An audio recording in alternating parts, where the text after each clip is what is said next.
Hello বন্ধুরা, study motivation YouTube চ্যানেলে তোমাদের সকলকে স্বাগত।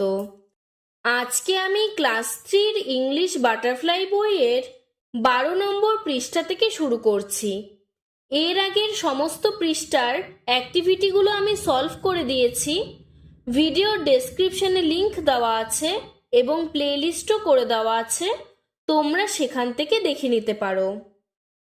12 নম্বর পৃষ্ঠায় অ্যাক্টিভিটি 16-এ বলেছে, let's choose the right groups of words from the help box and write them in the given spaces.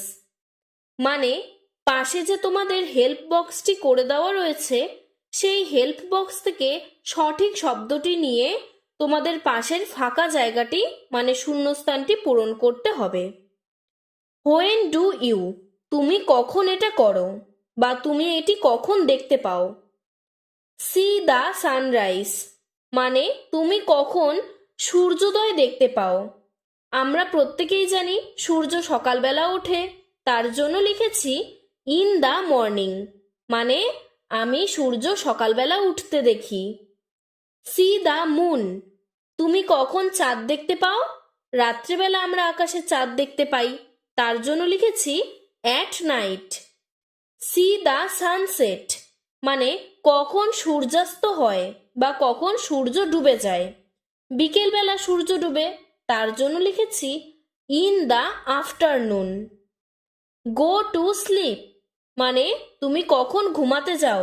রাত্রিবেলা আমরা ঘুমাই, তার জন্য লিখেছি at night. Go to school, মানে তুমি কখন স্কুলে যাও। দিনের বেলা স্কুলে যাই, তার জন্য লিখেছি in the morning. It lunch, lunch মানে দুপুরের খাবার। তুমি কখন দুপুরের খাবার খাও। দুপুরবেলা, তার জন্য লিখেছি at noon. C the stars, কখন আমরা তারা দেখতে পাই। অ্যাট নাইট, মানে রাত্রিবেলা আমরা আকাশে তারা দেখতে পাই। গো টু প্লে, কখন তুমি খেলা করো।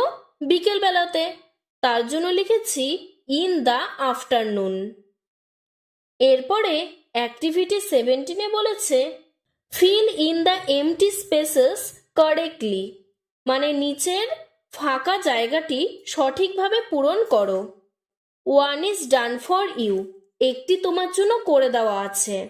আমি দেখো এখানে সবগুলোই পূরণ করে দিয়েছি, তার সাথে সাথে নিচে নিচে করে তার বাংলা মানেও লিখে দিয়েছি। তোমাদের এখানে বাংলা মানে লেখার কোনো দরকার নেই, তোমরা খালি ইংরেজিতেই লিখবে। আমি সুবিধার জন্য বাংলাটি লিখেছি। প্রথমটি দেখো লেখা ছিল সানডে, সানডে মানে রবিবার। তারপরেরটি মানডে, MONDAY, মানডে, মানডে মানে সোমবার। তারপরেরটি টিউসডে, TUESDAY, টিউসডে, টিউসডে মানে মঙ্গলবার। তারপরেরটি ওয়েডনেসডে, WEDNESDAY, ওয়েডনেসডে মানে বুধবার। তারপরেরটি থার্সডে, THURSDAY, থার্সডে মানে বৃহস্পতিবার। তারপরে ফ্রাইডে, FRIDAY, ফ্রাইডে, ফ্রাইডে মানে শুক্রবার। আর তারপরেরটি স্যাটারডে, SATURDAY, স্যাটারডে মানে শনিবার। পরের পৃষ্ঠা দেখো, অ্যাক্টিভিটি 18-এ বলেছে, let's arrange the words given below and make sentence. এখানে কিছু শব্দ উল্টাপাল্টা করে দেওয়া রয়েছে। প্রত্যেকটি শব্দ তোমাকে পরপর সাজিয়ে একটি সুন্দর বাক্য তৈরি করতে হবে।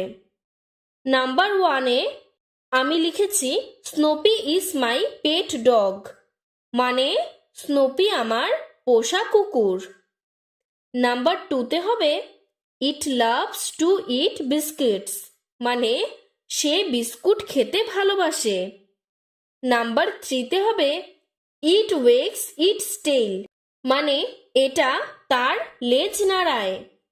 নাম্বার 4-এ হবে ইট ক্যান রান ফাস্ট মানে ও দৌড়াতে পারে। 5 নম্বরে হবে ইট স্টেইজ উইথ মি ও আমার সাথেই থাকে। নাম্বার 6-এ হবে দ্য ডক্টর লুকস আফটার স্নোফি মানে ডাক্তার স্নোপির দেখাশোনা করে। এরপরে অ্যাক্টিভিটি 19-এ বলেছে let's look at the family tree and fill up the boxes with words from the help box. পাশের হেল্প বক্স থেকে শব্দটি নিয়ে তোমাদের একটি ফ্যামিলি ট্রি বানাতে বলেছে। ফ্যামিলি ট্রিতে সবার উপরে যারা গুরুজন তাদের নাম লিখতে হবে।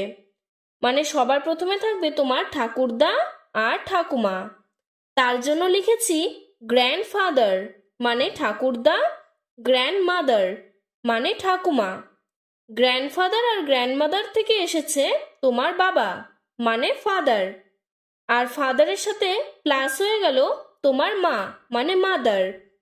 এবার ফাদার আর মাদার মিলে হলো আই মানে আমি, অ্যান্ড সিস্টার মানে বোন। এরপরে অ্যাক্টিভিটি 20-তে বলেছে let's feel in the blanks with the words given below মানে উপরের শব্দগুলি নিয়ে তোমাকে নিচে শূন্যস্থানটি পূরণ করতে হবে। Number 1 the grass is green মানে ঘাসের রং হয় সবুজ। Number 2 the sky is blue আকাশের রং হয় নীল। Number 3 the dog has brown eyes মানে কুকুরের চোখের রং হয় বাদামি। Number 4 the umbrella is black ছাতার রং হয় কালো। এখানে অনেক রঙেরই ছাতা হয়, তবে অপশনে এখানে একমাত্র কালোটি বেঁচে ছিল, তার জন্য কালো রং লিখেছি। Number 5 the rose is red মানে গোলাপের রং হয় লাল। এরপরে অ্যাক্টিভিটি 21-এ বলেছে let's count and right in words. এখানে তোমাকে প্রথমে গুনতে হবে এবং তারপরে গুনে যত আসবে সেই সংখ্যাটিকে পাশে বসাতে হবে। প্রথমে দেখো এখানে একটা হাতের 5টা আঙ্গুল, আবার ওইদিকেও একটা হাতের 5টা আঙ্গুল, তার মানে 5 আর 5 যোগ করলে হবে 10, মোট 10টা আঙ্গুল। তার জন্য লিখেছি 10 লিটল ফিঙ্গার্স মানে 10টি ছোট আঙ্গুল। তারপরে দেখো এখানে প্রথমে 5টা কলা এবং তারপরে দেখো ওইদিকে 8টি কলা, মোট হয়ে গেল 13টি কলা। তার জন্য লিখেছি 13 ব্যানানাস মানে 13টি কলা। তারপরে এদিকে দেখো নিচে আলুগুলির সংখ্যা যোগ করলে হচ্ছে 19, তার জন্য লিখেছি 19 পটেটোস মানে 19টি আলু। আজকের ভিডিওটি এতটুকুই। তোমাদের যদি ভিডিওটি ভালো লেগে থাকে তাহলে লাইক করে চ্যানেলটিকে সাবস্ক্রাইব করে দেবে। ধন্যবাদ।